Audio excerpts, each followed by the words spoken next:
écologiste, Madame Massonneau. Madame la Présidente,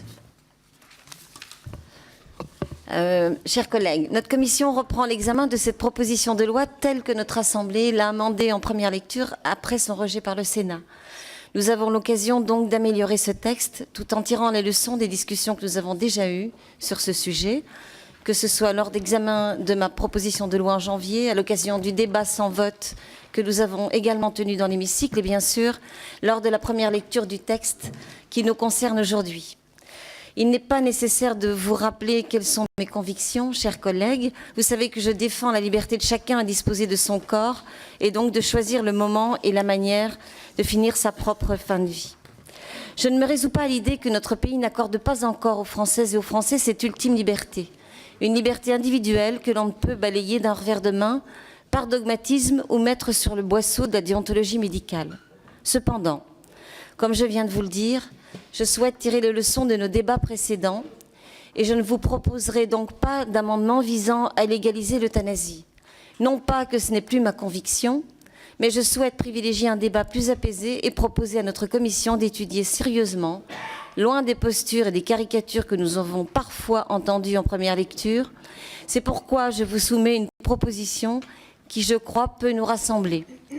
Ainsi, je défendrai ici seulement un amendement visant à légaliser le suicide assisté dans le plus clair respect des précautions suggérées par l'avis du Conseil consultatif national d'éthique. Le suicide assisté et encadré est une demande clairement exprimée par la Conférence des citoyens sur la fin de vie organisée par le CCNE en décembre 2013. Il n'est alors pas question de permettre à un professionnel de santé de pratiquer le geste létal. Il n'est pas non plus question de mettre en doute la décision du patient qui pratique alors lui-même le geste. Il n'est pas non plus question d'y opposer les soins palliatifs, puisque j'y ai introduit sur recommandation toujours du CCNE de permettre cet acte si et seulement si un réel accès à toutes les solutions alternatives d'accompagnement et de soulagement de la douleur physique et psychique est en mesure d'être proposé aux patients.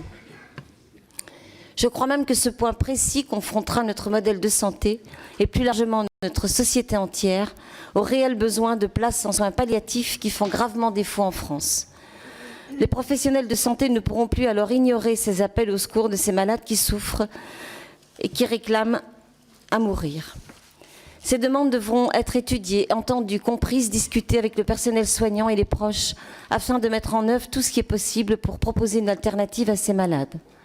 Car il est vrai que de trop nombreuses demandes de patients de mettre fin à leur jour sont la conséquence du manque de place en soins palliatifs, de notre échec à leur apporter un accompagnement adapté pour que leurs derniers jours soient apaisés et dignes. Mais nous ne pouvons pas non plus nier que certaines demandes persistent. Malgré ces soins, certaines souffrances psychiques ou physiques ne peuvent être soulagées. Pourquoi devrions-nous refuser d'entendre ces Françaises et ces Français? Pourquoi devrions-nous leur imposer le laisser mourir? Pourquoi devrions-nous leur refuser de choisir le moment et la manière s'ils souhaitent partir entourés de leurs proches à leur domicile ou à l'hôpital?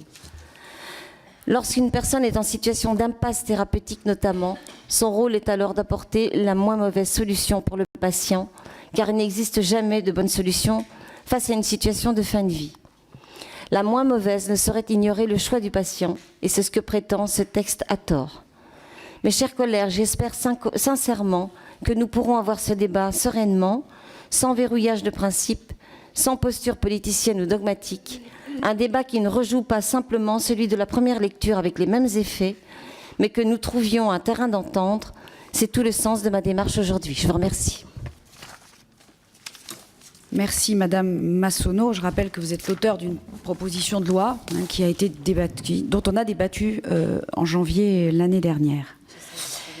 Je donne maintenant la